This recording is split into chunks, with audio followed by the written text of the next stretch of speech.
All right, here we are doing our group discussion with me and Michelle. We'll start off with our first question. So, what were two quotes from the readings or in the roundtable discussion that stood out to you? I can start by sharing my first one, and then we can kind of just popcorn back and forth. Um, from chapter 37, what stood out to me was this one quote that said, "Emotions are a contributor to effective practice rather than simply a response to it." Um, I think, at least for me, and I'm curious what you think, a lot of conversation in my previous like field experiences have been around like how do you manage emotions? And so the idea of like letting emotions lead or guide a conversation as opposed to just being like, how do you like manage them and make sure they don't get in the way? Like that's kind of a new idea. And Mhm. I'm curious what that could even look like. So I don't know if you have like any thoughts on.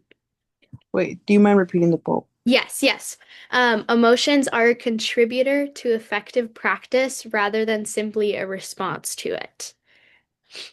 So like almost leading with emotion as opposed to. I I like that quote because I was watching the video earlier, and I like one of the points that the speaker made about how sometimes it can be difficult to bring difficult situations into conversations. Like if someone said uh, something racist or homophobic or like transphobic things like that, um, and she said sometimes like it can feel like a personal attack, or it can feel like what did she say? It was something around the lines of um if you're obviously like hurt from it and like you don't say anything, you're gonna think about it later, and then Mhm. maybe that's gonna like shape the way that you see that person. But if you bring it up, it's gonna like feel good to even just kind of talk about it. And that's kind of like the way that I see that quote just gonna play out. Like sometimes Yeah. um you kind of want to talk about the emotions, and then um have like a better understanding of where the other person's coming from, so you can lead with better emotions, or like Right. a better Yeah. like understanding or better perspective. So I like Yeah. that. Yeah. I'm also curious, like, in addition to like what you were just talking about, where it's like a lot of times we kind of like stifle our emotions for the sake of like comfort and like comfort in relationship, whether that's like from supervisor to supervisee or just like coworkers. Like, I know for myself, sometimes most often, it's a lot easier to view other people's emotions as more valid than my own. Mhm. Um, and I'm curious if you've seen that also show up in like whether that's like a work context or like a supervision context. Like, have you experienced that or not? Or Um, uh, I was gonna say I was gonna tie it into. I don't have like a specific quote, but that's like okay. a Yeah. talking point that I had. Um, like the safe. Uh, Also in the video talked about like, oh, this is a safe, brave space rather than like a safe space. Mm-hmm. And when I have like my conversations or my supervision with my supervisor, uh, sometimes I'm like, oh, I feel so dumb saying this. He's like, oh, don't worry, you're not dumb, blah blah blah. And then he's like, remember, this is a brave space. This is not. Mm-hmm. And I mean, at first I was like, brave space, like what? But but watching the video, I was like, oh, I'm like, maybe he doesn't save safe space because people can like internalize that wrong. And Hmm. I feel like every time I have supervision with him, like I genuinely don't feel like dumb to like ask like a question anymore. Like I feel good about like my learning and things like that. Like, and I I think maybe like I doubt myself, but just knowing that like obviously it's like it's like a training. Mm-hmm. It I feel validated, but I wouldn't say like that I also like put someone's um value or what was what's the word like ideas of themselves of like about me first and like my own personal, it's just Yeah. I don't know how to explain it, but yeah. Yeah. I think that's like a really important distinction that you've made where it's like, sure, maybe I like have some doubts like within myself, whether that's like regarding whatever, but like I know that that's not like linked to like a deficit compared to others. Like that's that's important. So, way to go. Um, I have two other quotes to share from this Go ahead, don't section. worry. This one is really long. So it's from chapter 38 of the Routledge reading, the like massive handbook. Um, so it says to think aloud about the supervision session and evaluate the supervisory experience, provided an exceptional opportunity for busy supervisors. Yvonne explained that within supervision sessions, you're kind of in the middle of it and don't have that thinking aloud perspective coming from the outside.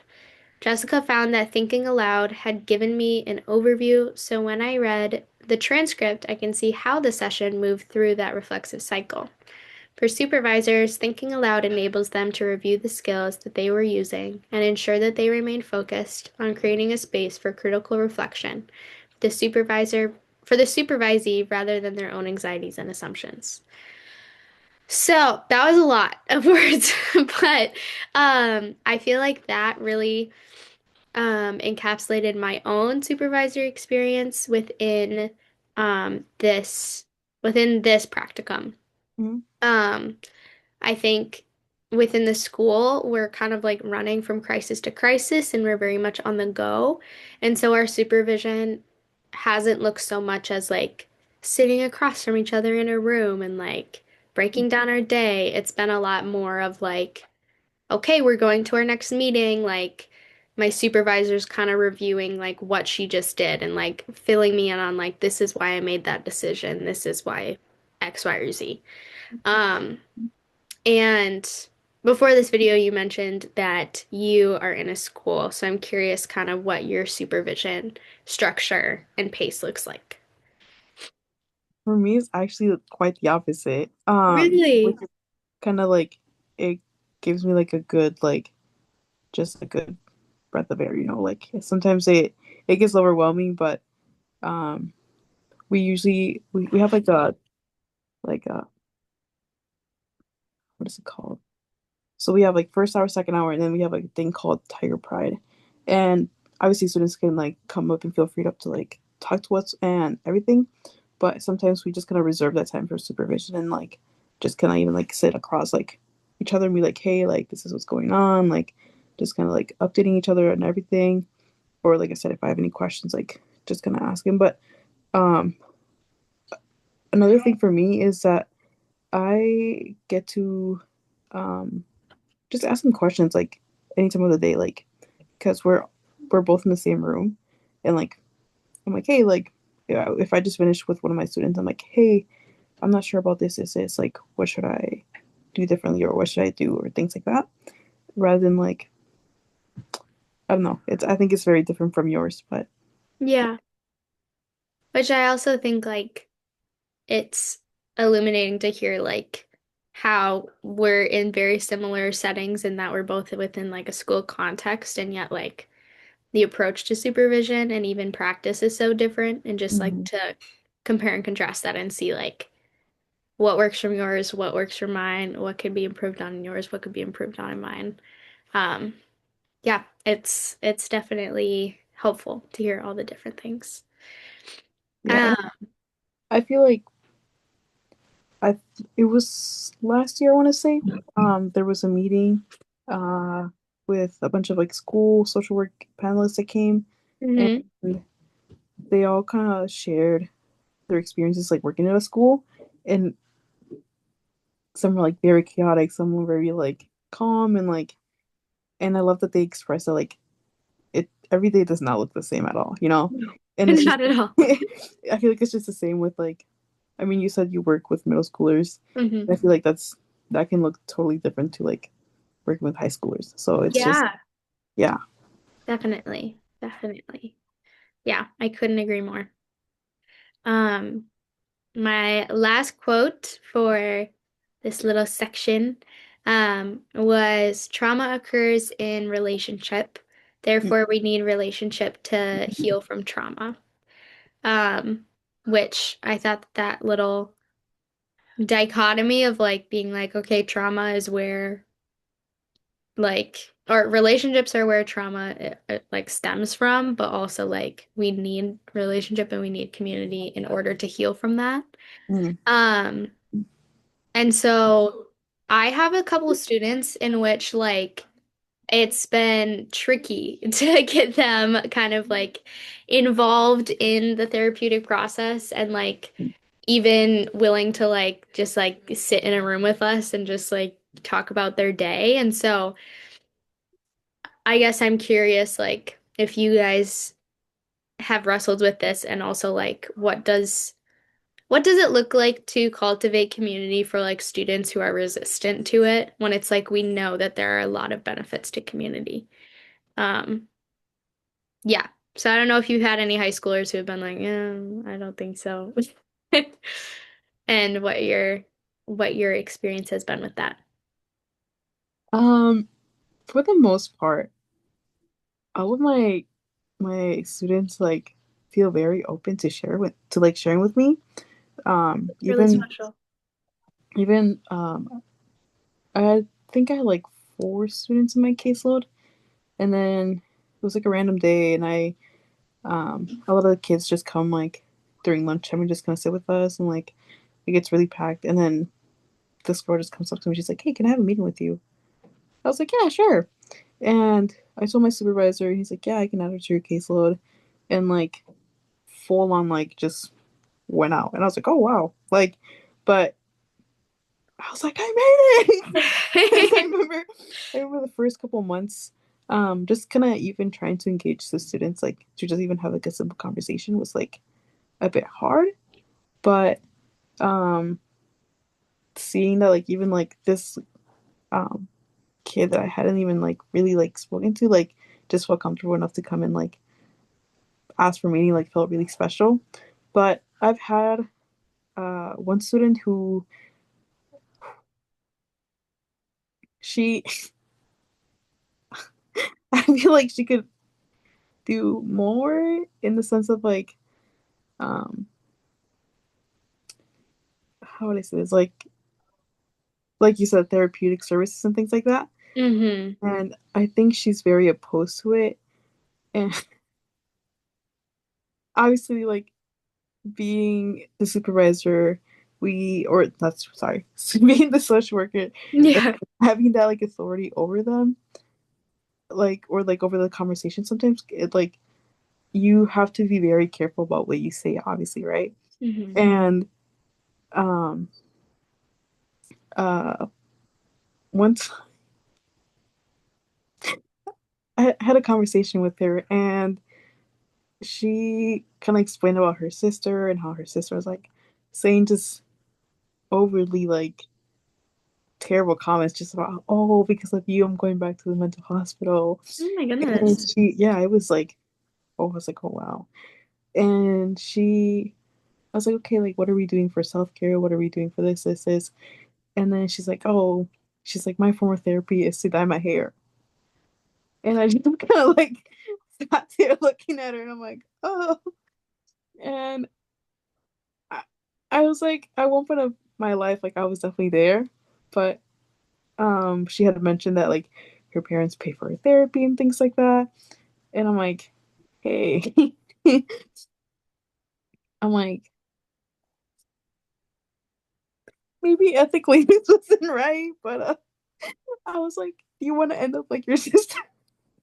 And I was like, I'm like, I'm like, yes, it's gonna be hard to sit down with your own feelings, but um, trust me, it's gonna make a difference. And like, Hmm. I don't know, I'm like, take advantage. I'm like, take advantage of like the services that like your parents are like providing you. Like, Yeah. um, not many students are able to like receive that, and I'm not trying to say that like you're being ungrateful, but um, if it means that you're gonna be in a better spot, um, in a couple of months, a couple of days, a couple of years, like take it, you know?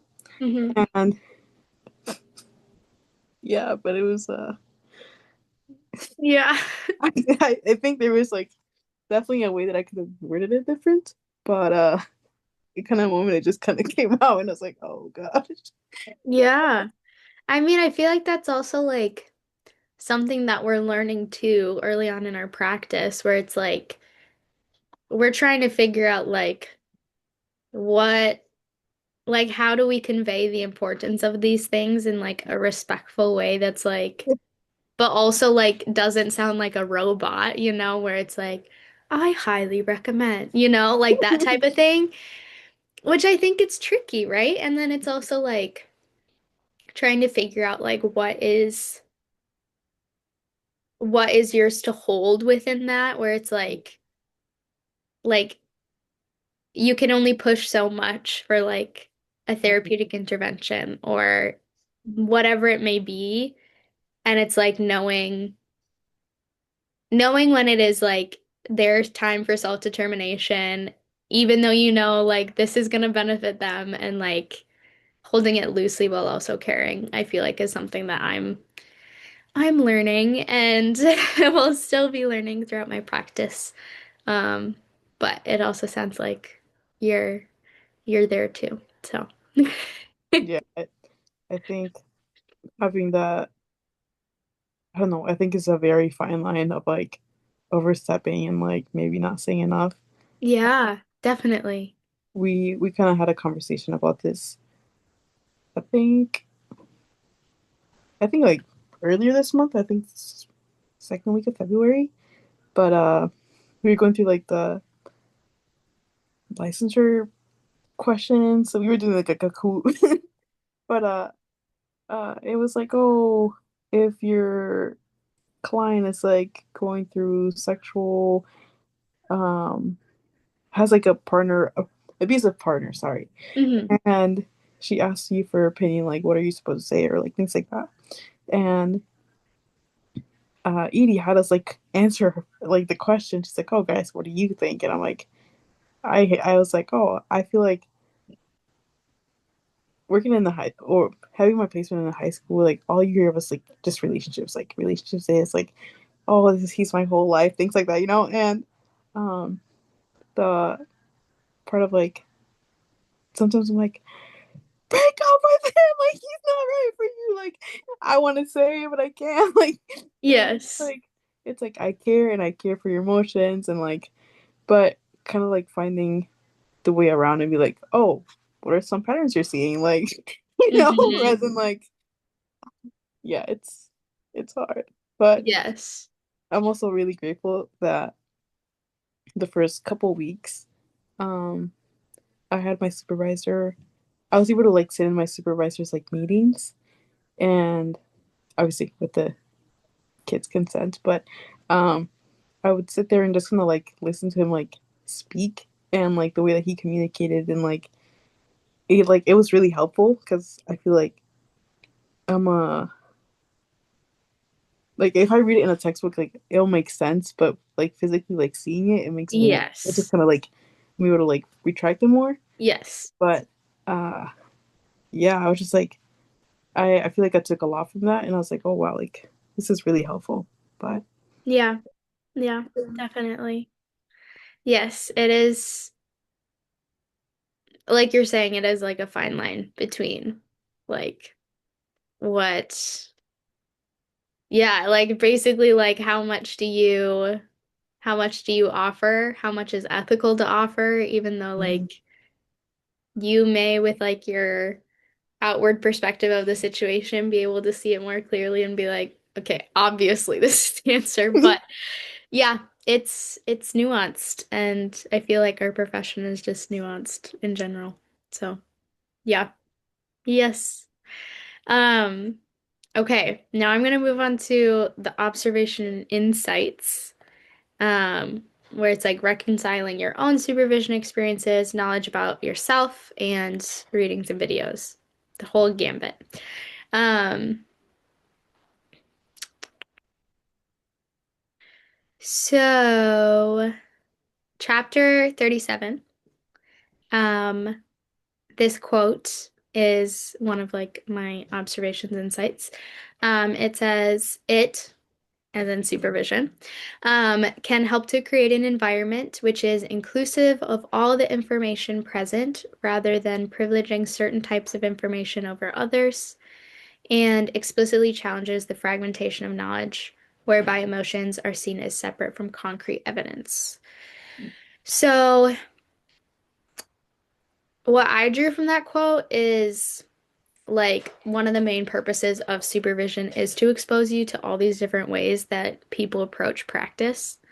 Um, and also it talks about like the importance of like keeping emotion within the practice and not like encouraging such a distinct like division between like practice and emotions that it's like you're just this numb robot, you know?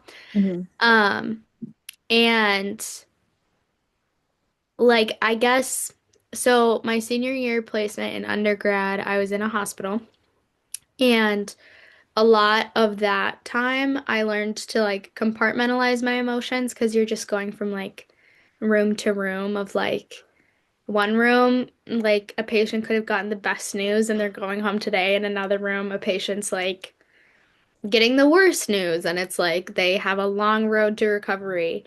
Um, and I guess looking back on that experience and looking back on um, that and considering what kind of a supervisor I want to be, Hmm. I'm trying to figure out the difference between like compartmentalizing for the sake of like getting through the day and also like holding space to experience the emotions as they come. Um, and if that's even possible to do. Um, so yeah, I guess like as you may experience hard emotions throughout the day, what's your approach in coping with them, holding them? What does that look like for you?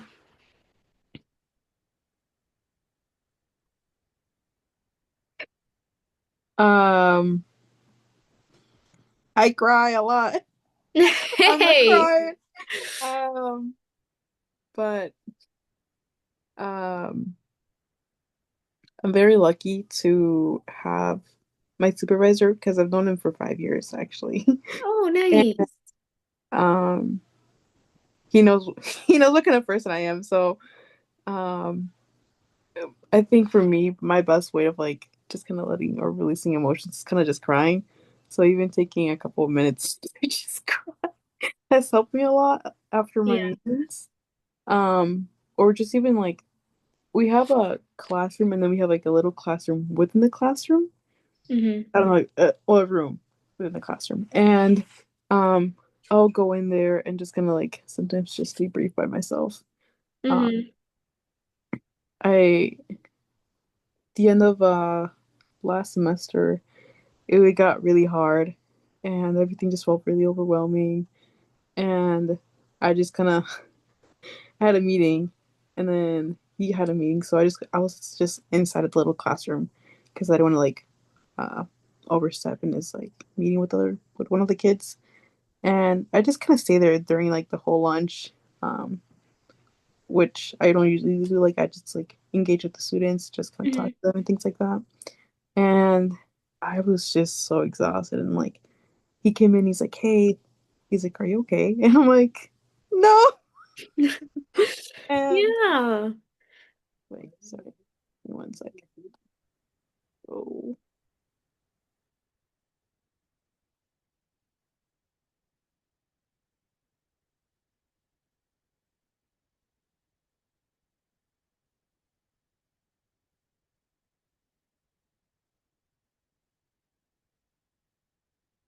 my apologies.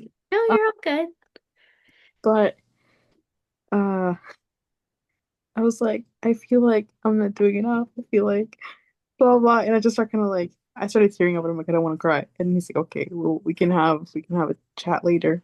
But I I was upset because I felt like with everything that was going on, I wasn't able to show up with for like my students as much as I wanted to. So Mm. I felt like I just kind of like pulled back and just even took like that day to just kind of sit with my feelings. I obviously don't want to. One of our things is like obviously competency and like if I don't feel competent to like even uphold like a conversation with you right now, like I don't feel good about that because like I'm Right. not gonna be able to show up for you the best way that I want to be there. Mhm. So um I didn't end up having like any meetings after that and just gonna take the day for myself. But um I feel like one of the good things that I've learned is just like knowing when to step back and just kind of even like take time for myself. Um Mhm. but yeah. Yeah, How which is that's a tricky thing, definitely. Do you ask how about for me? yeah. Okay. Um, my my latest thing, especially like our school got like really impacted by ICE presence and it just like reshaped like the entirety of like what our job description looked like and what our days looked like, which I feel like was a pretty universal experience in the Twin Cities, sadly. Um, yeah, I think especially during those days, like my supervisor said, like when she drives home for the day, she like drives home in silence and just like lets her brain process through whatever it needs to process through. Um, and so I started doing that, and that was honestly really helpful for me, like just to be able to like not have any noise, like not have anything that's like trying to grab my attention or distract from what I'm feeling, but just like have that like 20 minutes to just feel and just be like, okay, today sucked, or like today was really hard, or like these are some of the joys of today, and like just having that space to be like doing like a little self-evaluation and like self-assessment of the day. Um, definitely helped. And it helped me throughout the day as I like compartmentalize my emotions to be like, okay, but I know I have that time. Like, Mm. it's not like I stuff those feelings away. I know I can't feel them. It's like I just can't feel them right now, but I can, Mm, you know? yeah. So I think that differentiation was helpful for me. What were you what were you doing before then? What was Before then, I think I would just like in the fall, I feel like after I would have like a hard meeting with a student or something, I would just like take a couple minutes and I'd be like, okay. And just like breathe deep, say a couple prayers, like kind of regroup and um I have like within our documentation, it's also really helpful. Um which like also my supervisors have guided me into as well. It's like documentation as much as it's like making sure that you like cross your T's and dot your I's is also a way to like be like almost process through what happened. And mm, so even just like doing documentation kind of helped of being like, okay, let's make sense of this to put it into words and like that type of thing. So, but yeah, with my emotions, definitely like still trying to figure out how to hold those well. yeah. Um, especially when life is hard and it sucks to see kids going through really hard things. So, Mm-hmm. yeah, yeah. I agree. Okay, our meeting's gonna end in 10 minutes. So Okay. we'll I have one more quote and then we'll ask some questions and then we'll call it a day. I'll give us like a 5-minute warning Okay. on the same page. Um, okay. Mm. Okay. This quote is from chapter 40 of the text, and it says, where challenges could be stemming from vicarious trauma and burnout, it often requires sensitivity to raise, and yet these can be very real sources of tensions arising in supervision. This author identifies that supervisors are available targets for the representation and frustration that cannot be easily directed at the organization. Um, So I've experienced this not in a supervision context, but I will be curious to see how it transfers into supervision.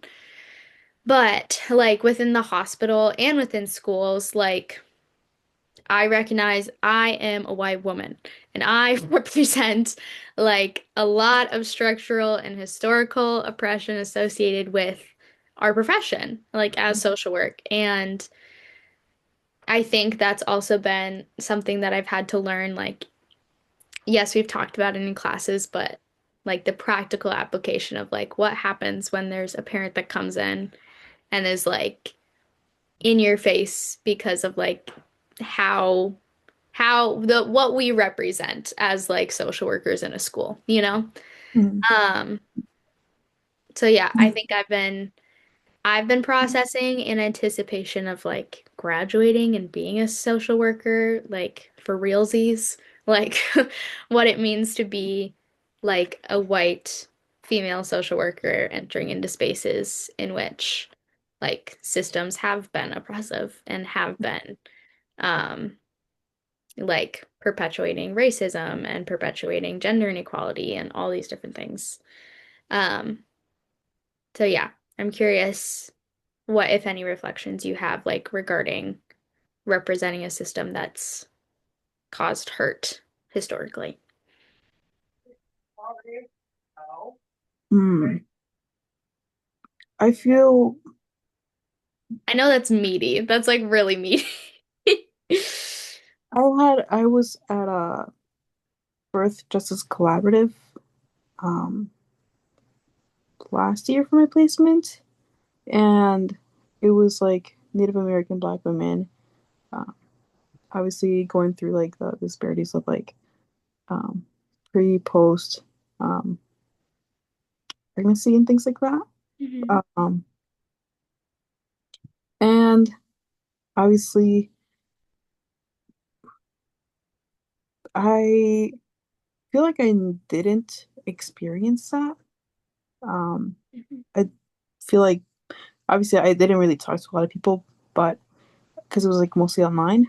But even when I had gone to one of the like events, like a lot of the people were very like inclusive and like um, things like that. Even at the high school, um, maybe from staff, I've gotten like um, I don't know if it's like ties to it, but like I've gotten like doubtful like looks kind of, Mm. and like because obviously I have like my badge and things like that, and they're just gonna like just gonna look at me like I'm like trust someone stop. Yes. But we had like what was it? It was like a staff only like Christmas. It was like a lunch. We had like a lunch break or lunch room or thingy, and it was just like it had like a bunch of snacks and everything. Like we could just go in and like get stuff. And that day I had forgotten to pack a lunch. It's like, oh, we went down. I went there with my supervisor. We got things, and then he's like, oh, he's like, they're closing up. We should go get something else. It's like, okay. So I go for myself.